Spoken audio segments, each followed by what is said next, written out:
اللهم صل وسلم وبارك على سيدنا محمد وعلى اله وصحبه اجمعين. يا صباح الفل، يا صباح الورد، يا صباح الياسمين، صباحكم مليان خير ورضا وامل وتفاؤل واطمئنان وراحه بال. كل سنه وانتم طيبين، عيد سعيد عليكم جميعا يا رب.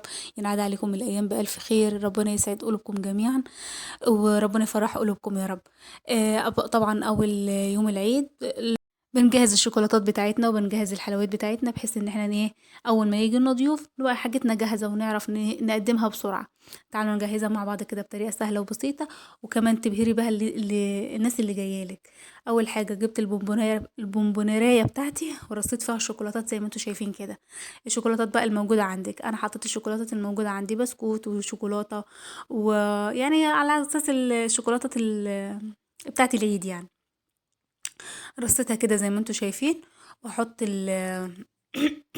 وطبعا بقى الكحك والبسكوت والغريبة والبوتفور كل حاجة موجودة هنحطها. رصيتهم كده كويسين زي ما انتوا شايفين، وجيت احط الشوكولاتات طبعا مليتها على الاخر. طب انت مليها على الاخر ليه؟ علشان مش هفضل رايحة جاية على التلاجة احط فيها شوكولاتات. تعالوا بقى نرص البوتفور والغريبة.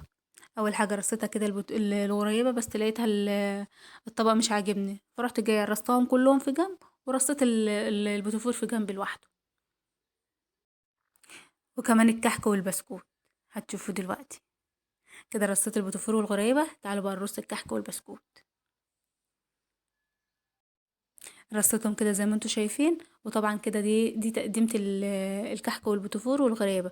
طبعا الترمس والسوداني حاططهم بس ما تصوروش. تعالوا بقى نشوف هنعمل اكل ايه اول يوم العيد.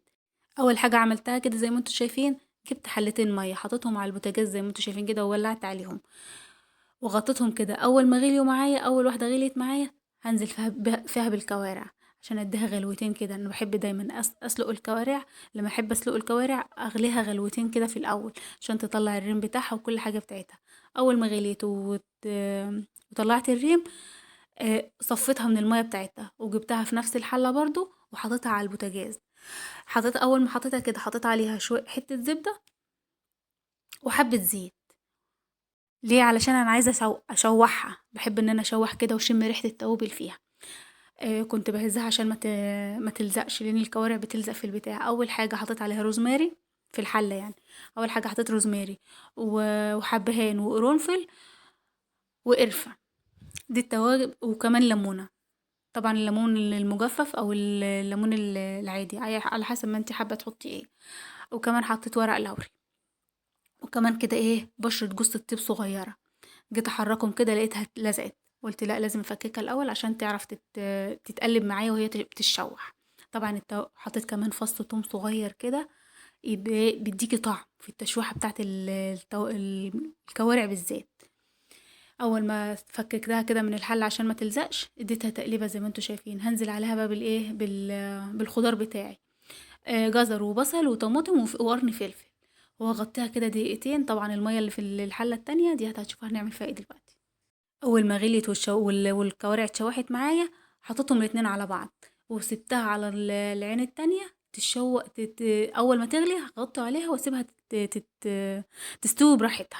هغطي عليها على نار هادية خالص. جبت بقى معايا بصلاية مفرومة، حطيت عليها حتة زبدة وحبة زيت، شوف قدها غليت. حط عليها شوية فلفل اسمر بقى، وغطي عليها على نار هادية خالص. تعالوا بقى نشوف الحلة التانية دي بنعمل فيها ايه.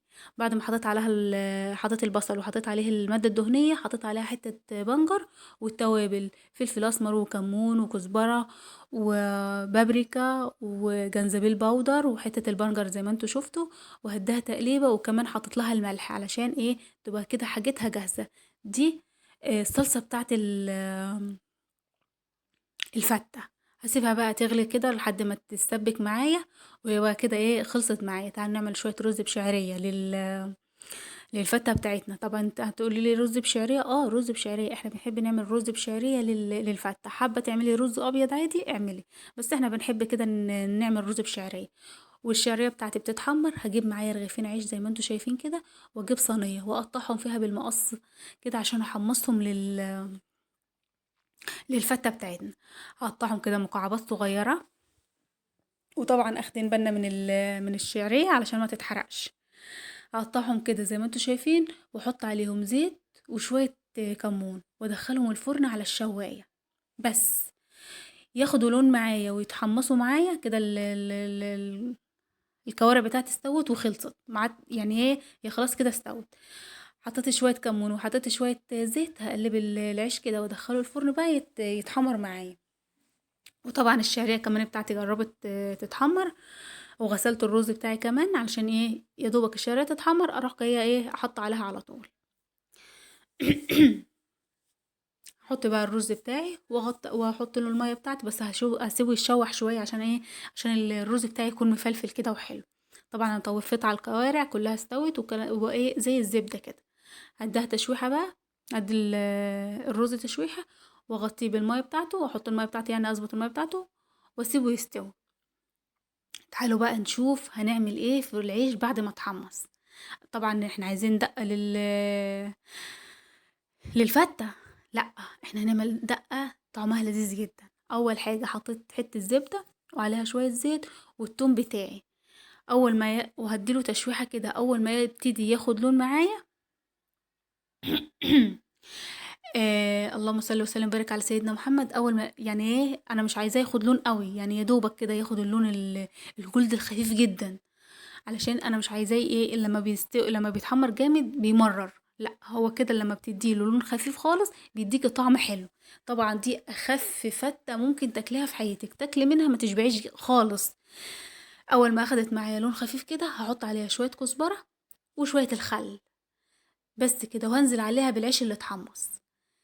وكده تبقى تمام. حابة تحطي بقى الرز عليها وتقلبيها ويبقى على الغرف على طول، ماشي. مش حابة انت حرة، يعني على حسب انت عايزة تعملي ايه. انا ما حطيتهاش فحبيت ان انا ايه احطها قدامكم زي ما انتوا شايفين كده. تعالوا بقى نغرف الاكل بتاعنا.